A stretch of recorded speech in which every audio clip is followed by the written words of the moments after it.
Hello, my name is Roger Lawrence. I'm the leader of Wolverhampton City Council, and I'd like to thank you for looking at our new improved website. Before anyone asks how much did it cost, can I tell you that we're actually paying half what we were paying for the old site. So it's actually a cost-saving exercise as well as a great improvement, I believe, in the site for the people of the city and for our visitors and for people who are just interested in what's happening in Wolverhampton. And I have to say it's a really interesting time for the city. We're seeing record levels of investment despite all the uncertainty that we've got with the national economy. We're seeing developments in the city centre with Westside, with the interchange, with the improvements to our fantastic civic halls coming on stream in a couple of years' time, and with proposals to expand the size of Molineux Stadium. Although I have to hasten to add that that is not something that the council is personally responsible for, although we are working very closely with the club to try and ensure that they achieve their aspirations. But outside the city centre, there's a huge amount going on.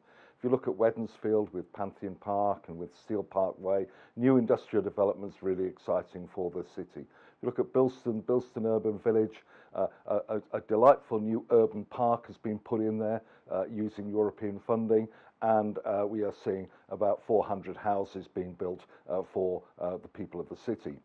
Further to the north of the city, we're seeing the proposed I-54 Western expansion, which will bring perhaps another 1,300 to 1,500 new jobs into the city, and really high quality, good jobs. But it isn't just about building things. It's also about ensuring that local people can take advantage of the things that we are providing within the city. So it's about trying to ensure that local people can get access to the new homes that we're building. So a proportion of them will be local authority council houses, others will be social houses for rent, as well as shared ownership and houses for sale. And we're working really closely with the community to try and ensure that people can get access to the jobs.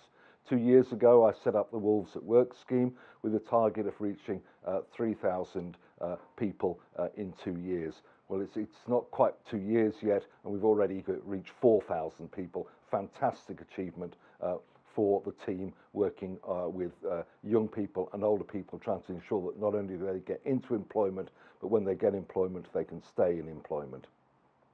So I think it's a really exciting time for the city. But as you may be aware, I've decided that this is probably the time for me to pass on the baton, so to speak, and make room for new leadership, new vision, new ideas. I've been leader of this council for nearly 15 years, leader of my group for 17 years. That's an awful long time with absolutely no time off for good behaviour and very little evidence of good behaviour anyway. I'm really pleased to have, it's a fantastic job to have done. I'm really pleased that I've done it, and I'm really pleased that I think I'm leaving the city in an incredibly good position to go forward. So thanks for all the help that I've had from the citizens of Wolverhampton, from my partners in different organisations in the city, from friends and partners outside the city, in other councils, in other public sector bodies, and indeed across the region and nationally. I'm going to miss you more than you miss me.